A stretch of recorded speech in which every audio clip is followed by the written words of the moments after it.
Genuine review.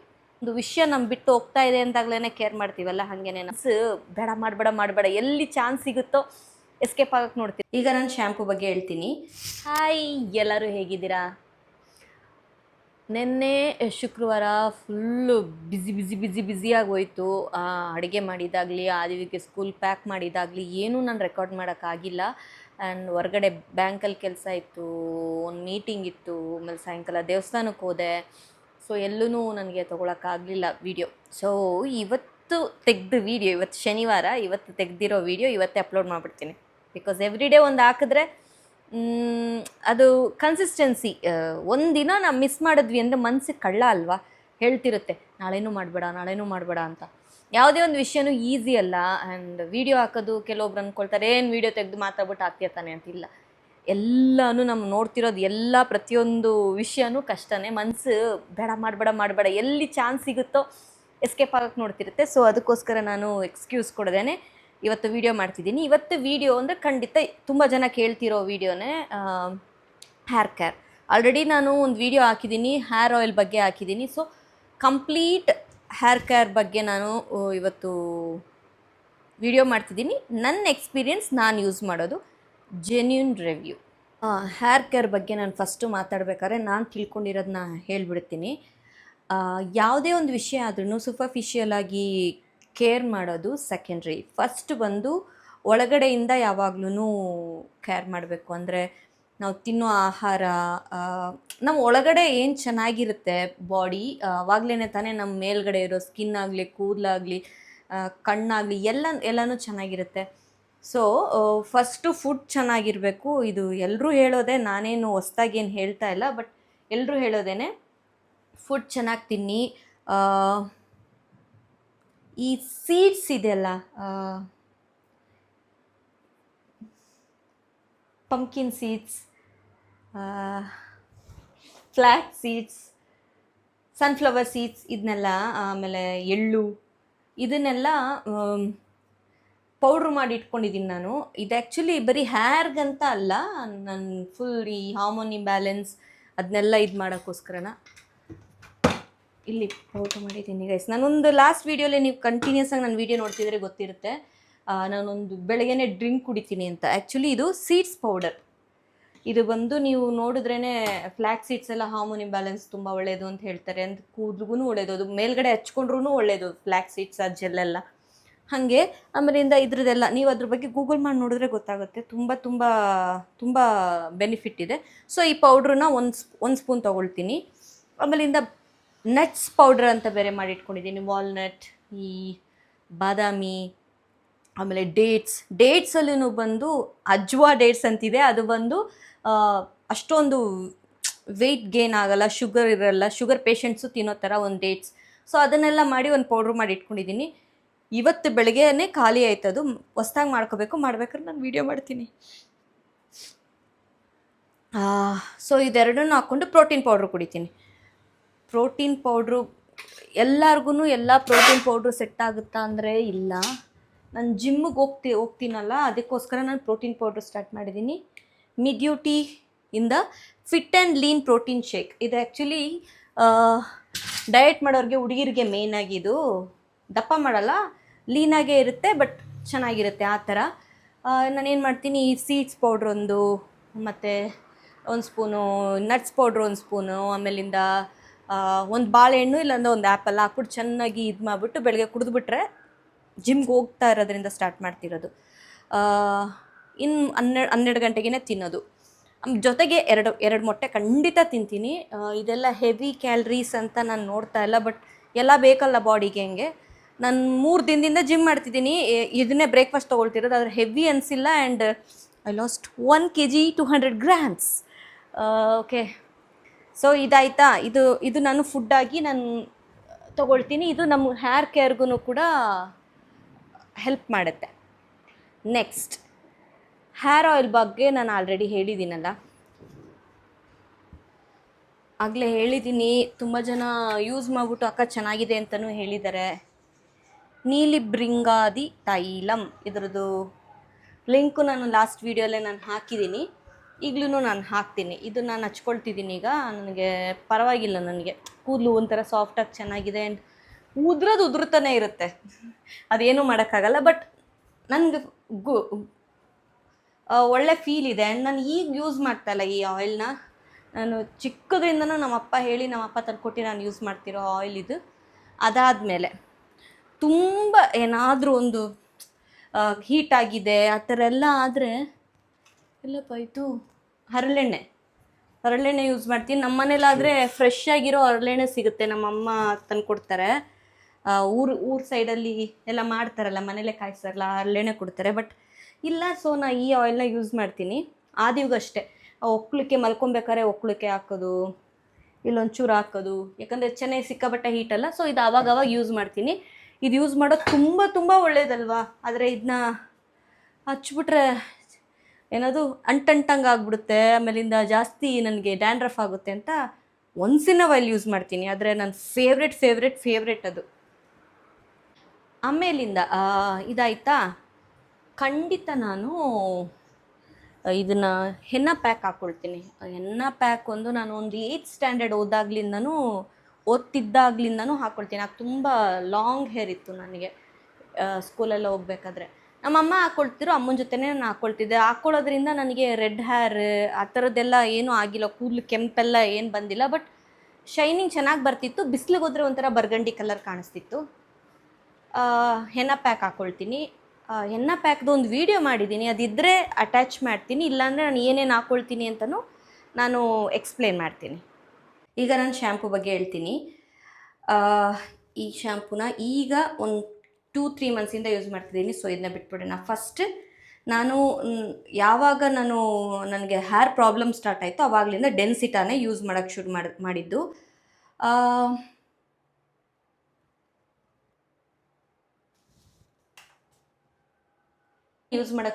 ಈ ಡೆನ್ಸಿಟಾ ಶ್ಯಾಂಪೂನ ನಾನು use ಮಾಡಿ ನಮ್ಮ ಅಮ್ಮನಿಗೂ ಕೊಟ್ಟಿದ್ದೆ. ಒಳ್ಳೆ ರಿವ್ಯೂನೇ ಇದು. ಇದನ್ನು ಸಿಕ್ಕಾಬಟ್ಟೆ ಯೂಸ್ ಮಾಡಿದ್ದೀನಿ. ಒಂದು 2.5-3 ವರ್ಷ ಯೂಸ್ ಮಾಡಿದ್ದೀನಿ. ಈಗ ನನ್ನ ಮಗನಿಗೆ ಯೂಸ್ ಮಾಡಿ. ಈ ಶ್ಯಾಂಪು ಚೆನ್ನಾಗಿದೆ ಅಂತ ಹೇಳ್ಬಿಟ್ಟು ತೊಗೊಂಡೆ. ಚೆನ್ನಾಗೇ ಇದೆ, ಬಟ್ ನನ್ನ ಕೂದಲಿಗೆ ಸೆಟ್ ಆಗ್ತಾ ಇಲ್ಲ. ಅದು ಹೇಳಿದ್ನಲ್ಲ, ಕೆಮಿಕಲ್ ಟ್ರೀಟೆಡ್. ಯಾವಾಗ ಹೇರ್ ಕಲರ್ ಮಾಡಿಸಿದ್ನೋ ಅವಾಗ ಹೋಯಿತು, ನಂದು ರಿಯಲ್ ಹೇರೇ ಹೋಯಿತು. ಇದನ್ನು ನನ್ನ ಮಗ ಇಲ್ಲ ನನ್ನ ಅಭಿ ಯೂಸ್ ಮಾಡ್ತಾರೆ. ಈಗ ಮೋಸ್ಟ್ ಇಂಪಾರ್ಟೆಂಟ್, ನಾನು ಡ್ಯಾಂಡ್ರಫ್ ಅಂತ ಹೇಳಿದ್ನಲ್ಲ, ಅದಕ್ಕೋಸ್ಕರ ತುಂಬ ವೀಡಿಯೋಸ್ ಎಲ್ಲ ನೋಡಿ ಇದನ್ನ ತೊಗೊಂಡೆ. ಈ ಶ್ಯಾಂಪು ತೊಗೊಂಡೆ.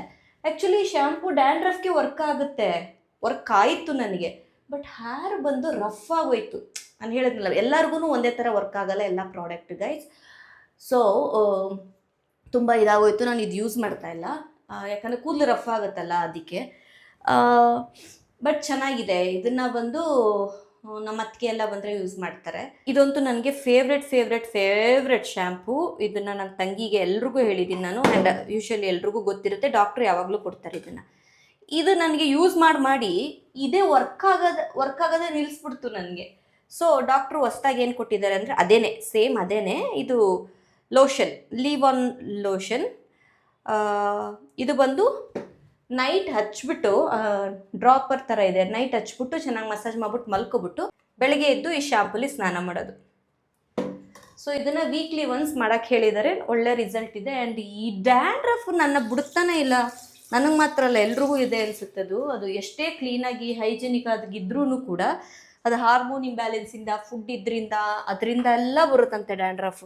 ಅದಲ್ಲದೆ ಚೆನ್ನೈಯಲ್ಲಿ ನೀರು ಸಿಕ್ಕಾಬಟ್ಟೆ ಗಡ್ಸು ಅಂದರೆ ಗಡ್ಸು. ನಾನು ಕುಡಿಯೋ ನೀರಲ್ಲಿ, ವಾಟರ್ ಕ್ಯಾನಲ್ಲಿ ಅದು ಇರುತ್ತಲ್ಲ, ಆ ನೀರಲ್ಲೂ ಸ್ನಾನ ಮಾಡಿ ನೋಡಿದೆ. ಅದು ಒಂಥರ ಅನಿಸ್ತು ನನಗೆ. ಒಂದೊಂದು ಸರಿಗೆ ಕ್ಯಾನ್ ತೊಗೊಂಡೋಗಿ ಎಲ್ಲ ಹಾಕ್ಕೊಂಡು ಮಾಡೋದು. ಆ ಕಾಸಿಗೆ ನಾನು ಶ್ಯಾಂಪುಗೆ ಯೂಸ್ ಮಾಡಿಬಿಡೋಣ ಅಂದ್ಬಿಟ್ಟು ಈಗ ಓಲಾಪ್ಲೆಕ್ಸ್, ಈಗ ತೋರಿಸಿದ್ನಲ್ಲ, ಸಾರಿ ಆ ಶ್ಯಾಂಪು ತೋರಿಸೋದೇ ಮರ್ತೆ. ಈ ಓಲಾಪ್ಲೆಕ್ಸ್ ಶ್ಯಾಂಪು ಇದು ನಂಬರ್ 4 ಆ್ಯಂಡ್ ಓಲಾಪ್ಲೆಕ್ಸ್ ಕಂಡೀಷ್ನರ್ ನಂಬರ್ 5. ಇದನ್ನು ಈಗ ರೀಸೆಂಟಾಗಿ ಯೂಸ್ ಮಾಡ್ತಾಯಿದ್ದೀನಿ. ಸಕ್ಕತ್ತಾಗಿದೆ. ಕಾಸು ಕೊಡೋಕ್ಕೆ ತಕ್ಕಂತೆ ಸೂಪರಾಗಿದೆ ಅದು ಶ್ಯಾಂಪು. ತುಂಬ ಚೆನ್ನಾಗಿದೆ. ಹಚ್ಚಿದ್ರೆ ಒಂಥರ ಸಾಫ್ಟಾಗಿ, ಒಂಥರ ಬಿಡಿ ಕೂದಲು ಈ ಥರ ಚೆನ್ನಾಗಿ ಕಾಣಿಸುತ್ತೆ. ಬಟ್ ಕಾಸ್ಟ್ಲಿ ಇದೆ. ಒಂದು ಶಾಂಪೂನೇ 3200 ರುಪೀಸ್ ಇದೆ. ನಾನು ನಿಜವಾಗ್ಲೂ ಹೇಳ್ತೀನಿ, ಕಷ್ಟಪಟ್ಟು ತುಂಬ ಯೋಚನೆ ಮಾಡಿ ತೊಗೊಂಡೆ.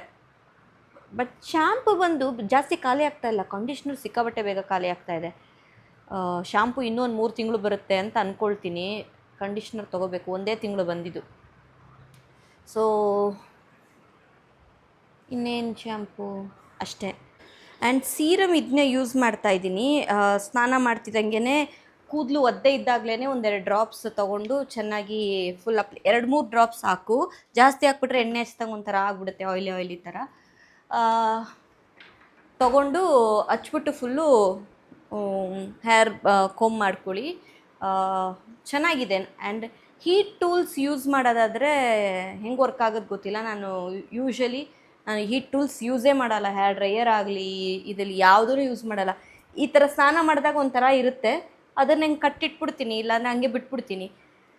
ಇವತ್ತೆಲ್ಲ ಬುಫ್ಫನ್ನೇ ಇರುತ್ತೆ, ಥರ ಇರುತ್ತೆ ಕೂದಲು. ಆದರೆ ಒಂದು ಸ್ವಲ್ಪ ಹೊತ್ತು ಆದಮೇಲೆ 4-5 ಅವರ್ಸ್ ಆದಮೇಲೆ ಸ್ನಾನ ಆದಮೇಲೆ ತಾನಾಗೇ ನೀಟಾಗಿ ಸೆಟ್ಟಿಂಗಾಗಿ ಅದೇ ಕೂತ್ಕೊಳ್ಳುತ್ತೆ. ವೇವಿ ಹೇರ್ ಆಗಿರೋದ್ರಿಂದ ಅದೇ ತಾನಾಗಿ ಸೆಟ್ ಆಗುತ್ತೆ ಅಂತ ಅಂದ್ಕೊಳ್ತೀನಿ. ಆ್ಯಂಡ್ ಈ ಥರ ಬನ್ ಹಾಕ್ತೀನಲ್ಲ, ಈ ಥರ ಬನ್ ಹಾಕ್ದಾಗ್ಲೂ ನಾವು ಹಿಂಗೆ ಟ್ವಿಸ್ಟ್ ಮಾಡಿ ಹಿಂಗೆ ಮಾಡಿರೋದ್ರಿಂದ ಅದು ಒಂಥರ ನೋಡಿ, ಈಗ ಹಾಕಿರ್ತೀನಲ್ಲ, ಹಿಂಗೆ ಮಾಡಬೇಕಾದ್ರೆ ಈ ಥರ ಕೂತ್ಕೊಳ್ಳುತ್ತೆ. ಈಗ ಚೆನ್ನಾಗಿ ಕೂತಿಲ್ಲ ಅನಿಸುತ್ತೆ, ತಾನಾಗೆ ಹಿಂಗೆ ಕೂದಲು ಬರುತ್ತೆ. ಸೊ ಇದೇ ನಂದು ಹೇರ್ ಕೇರ್ಗೆ ಯೂಸ್ ಮಾಡೋ ಅಂಥದ್ದು. ಆ್ಯಕ್ಚುಲಿ ಈಗ ಒಂದು 3-4 ಇಯರ್ಸಿಂದನೇ ಈ ಹೇರ್ ಕೇರ್, ಸ್ಕಿನ್ ಕೇರ್ ಎಲ್ಲ ಶುರು ಮಾಡಿರೋದು. ಯಾಕಂದರೆ ಒಂದು ವಿಷಯ ನಮ್ಮ ಬಿಟ್ಟು ಹೋಗ್ತಾ ಇದೆ ಅಂದಾಗಲೇ ಕೇರ್ ಮಾಡ್ತೀವಲ್ಲ, ಹಾಗೇ ನಾವು ಕೂದಲೆಲ್ಲ ಯಾವಾಗ ಉದ್ರಕ್ಕೆ ಸ್ಟಾರ್ಟ್ ಆಯಿತು, ಸ್ಕಿನ್ ಯಾವಾಗ ಎಲ್ಲ ನಂದು ಹಾಳಾಗಕ್ಕೆ ಸ್ಟಾರ್ಟ್ ಆಯಿತು, ಆವಾಗಲಿಂದ ಕೇರ್ ಸ್ಟಾರ್ಟ್ ಮಾಡಿದ್ದೀನಿ. ಯಾರೆಲ್ಲ ಗೈಸ್ ನೀವು 20ಸಲ್ಲಿರೋರು ನೋಡ್ತಿದ್ದೀರಾ, ಇನ್ನೂ ಯಂಗಾಗಿರೋರು ನೋಡ್ತಿದ್ದೀರಾ, ಖಂಡಿತ ಈಗಲಿಂದನೇ ಸ್ಟಾರ್ಟ್ ಮಾಡ್ಕೊಳ್ಳಿ. ನಂತರ 30ಸಲ್ಲಿರೋರು, ಮಿಡ್ 30ಸಲ್ಲಿರೋರು ಬಂದು ಪ್ಲೀಸ್ ಇನ್ನೂ ಲೇಟ್ ಆಗಿಲ್ಲ, ಸ್ಟಾರ್ಟ್ ಮಾಡಿ.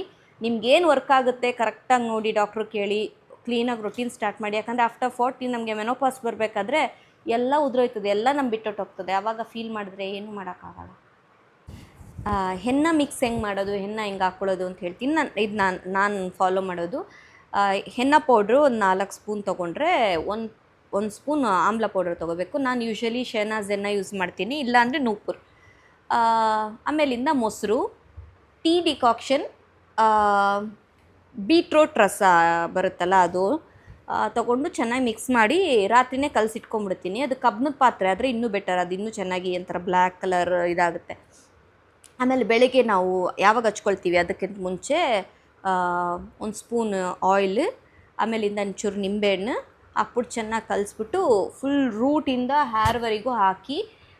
ಗೈಸ್ ಫಸ್ಟ್ ಟೈಮ್ ಹಾಕ್ತಿದ್ದೀರಾ, ಸೈನಸ್ ಇದೆ, ನಿಮ್ಗೆ ಮೈಗ್ರೇನ್ ಇದೆ ಅಂದರೆ ಅವಾಯ್ಡ್ ಮಾಡಿಬಿಡಿ. ಯಾಕಂದರೆ ಖಂಡಿತ ಚೆನ್ನಾಗಿರೋ ಎಲ್ರಿಗೂ ನೆಗಡಿ ಬಂದುಬಿಡುತ್ತೆ, ಅಷ್ಟು ಶೀತ ಆಗುತ್ತೆ. ಸೊ ಒಂದು 1 ಅವರ್ ಬಿಟ್ಕೊಳ್ಳಿ ಫಸ್ಟ್ ಟೈಮ್ ಹಾಕ್ತಿದ್ದೀರಾ ಅಂದರೆ. ಇಲ್ಲ ನಿಮ್ಗೆ ಅಭ್ಯಾಸ ಅಂದರೆ 3 ಅವರು ಬಿಟ್ಕೊಬೋದು. ಆದರೆ ಖಂಡಿತ ಕೋಲ್ಡ್ ಬರುತ್ತೆ. ನಾನು ಎಣ್ಣೆ ಹಾಕೋಬೇಕಾದ್ರೆ ಒಂದು ಸಿಟ್ರೋಸಿನ್ ತೊಗೊಬಿಡ್ತೀನಿ, ಪ್ರಿಕಾಷನ್. ಆ್ಯಂಡ್ ಟ್ಯಾಬ್ಲೆಟ್ಟು ಮುಂಚೆನೇ ತೊಗೊಳ್ಳೋದು ಹಾನಿಕಾರಕ. ಬಟ್ ಅದು ಒಂದು ಸರಿ ಕೋಲ್ಡ್ ಬಂದುಬಿಟ್ರೆ ನಿಮಗೆ ಗೊತ್ತಲ್ಲ, ಮಿನಿಮಮ್ 1 ವೀಕ್ ಇರುತ್ತೆ. ಅದಕ್ಕೋಸ್ಕರ ಮುಂಚೆನೇ ತೊಗೊಂಡ್ಬಿಡ್ತೀನಿ. ಒಂದು 3 ಗಂಟೆ ಆದಮೇಲೆ ಶಾಂಪು ಹಾಕಿ ತೊಳಿತೀನಿ. ನಾನು ಹಂಗೆಲ್ಲ ಬಿಡಲ್ಲ, ನಾನು ಶಾಂಪು ಹಾಕಿ ತೊಳೆದು ಬಿಡ್ತೀನಿ. ಚೆನ್ನಾಗಿ ಬುಡ ಕೆರೆದು ತೊಳಿಬೇಕು, ಇಲ್ಲಾಂದರೆ ಅಲ್ಲೇ ಅಂಟ್ಕೊಂಡಿರುತ್ತೆ. ಅಲ್ಲೇ ನೀವು ಸರಿಯಾಗಿ ತೊಳಿದೇನೆ ಬಿಟ್ಟರೆ ಅದು ಹೇರ್ ಲಾಸ್ಗೆ ರೀಸನ್ ಆಗಿಬಿಡುತ್ತೆ. ಸೊ ತೊಳೆದನ್ನ ಅವತ್ತು ರಾತ್ರಿ ಮಲ್ಕೊಬೇಕಾದ್ರೆ ಚೆನ್ನಾಗಿ ಆಯಿಲಿಂಗ್ ಮಾಡ್ತೀನಿ. ಏನಕ್ಕಂದರೆ ನಾವು ಎಷ್ಟೇ ತೊಳೆದ್ರೂ ಕೂಡ ಚಿಕ್ಕ ಪಾರ್ಟಿಕಲ್ಸ್ ಹೋಗಿ ಇಲ್ಲೆಲ್ಲ ಕುತ್ಕೊಂಡ್ಬಿಟ್ಟಿರುತ್ತೆ. ಸೊ ಎಣ್ಣೆ ಹಾಕಿ ಚೆನ್ನಾಗಿ ಮಸಾಜ್ ಮಾಡಿ ಬೆಳಗ್ಗೆ ತೊಳಿರಿ, ಕೂದಲು ಸೂಪರಾಗಿರುತ್ತೆ. ನಂಗೆ ಸೂಪರಾಗಿರ್ತಿತ್ತು. ನಮ್ಮ ಅಮ್ಮನೂ ಹಚ್ಕೊಳ್ತಾಯಿದ್ರು, ಈಗನೇ ಸ್ವಲ್ಪ ಬಿಟ್ಟಿರೋದು ಅಮ್ಮ ಹಚ್ಚೋದು. ಅಮ್ಮನ ಕೋಲ್ಡ್ ಎಲ್ಲ ಆಗ್ಬಿಟ್ರೆ ಆಗಲ್ಲ ಅಂತ. ಸೊ ನಾ ಇಷ್ಟು ವರ್ಷವೂ ಯೂಸ್ ಮಾಡ್ತಾಯಿದ್ದೀನಿ ನಾನು. ನಿಜವಾಗ್ಲೂ ಸೂಪರಾಗಿರುತ್ತೆ ರಿಸಲ್ಟ್. ಬಟ್ ಎಲ್ರಿಗೂ ಸೆಟ್ ಆಗುತ್ತಾ ನನಗೆ ಗೊತ್ತಿಲ್ಲ ಅಷ್ಟೇ. ಸೊ ಇನ್ನೊಂದು ಸರಿ ನಾನು ಫ್ಯೂಚರಲ್ಲಿ ನಾನು ಹೆನ್ನ ಪ್ಯಾಕ್ ಹಾಕ್ಬೇಕಾದ್ರೆ ಖಂಡಿತ ನಾನು ವೀಡಿಯೋ ಮಾಡ್ತೀನಿ. ಏನಾದರೂ ಇದರಲ್ಲಿ ಡೌಟ್ಸ್ ಇದ್ದರೆ ಖಂಡಿತ ಕೇಳಿ. ಆ್ಯಂಡ್ ಇದು ನನ್ನ ಪ್ಯೂರ್ ಎಕ್ಸ್ಪೀರಿಯನ್ಸ್. ನಾನು ಬಂದು ಯಾವುದೂ ಎಕ್ಸ್ಟ್ರಾ ಪ್ರಮೋಟ್ ಮಾಡಿನೋ ಇಲ್ಲ ಯಾವುದನ್ನು ಡಿಗ್ರೇಡ್ ಮಾಡಿನೋ ಹೇಳ್ತಾ ಇಲ್ಲ. ನಾನು ಯೂಸ್ ಮಾಡಿರೋ ಪ್ರಾಡಕ್ಟ್ ನನಗೆ ಹೆಂಗೆ ವರ್ಕ್ ಆಗಿದೆ ಅದನ್ನ ಹೇಳ್ತಿದ್ದೀನಿ. ಆ್ಯಂಡ್ ಮತ್ತೆ ಮತ್ತೆ ಹೇಳ್ತಿದ್ದೀನಿ, ನನಗೆ ವರ್ಕ್ ಆಗಿರೋ ಥರನೇ ಎಲ್ರಿಗೂ ಆಗುತ್ತೆ ಅಂತ ಕೇಳಿದ್ರೆ ಇಲ್ಲ, ಖಂಡಿತ. ಸೊ ಈ ವಿಡಿಯೋ ಯೂಸ್ಫುಲ್ ಆಗಿತ್ತು ಅಂತ ಅಂದ್ಕೊಳ್ತೀನಿ. Thank you so much for watching. ಇನ್ನೊಂದು ಬ್ಲಾಗಲ್ಲಿ ನೋಡೋಣ.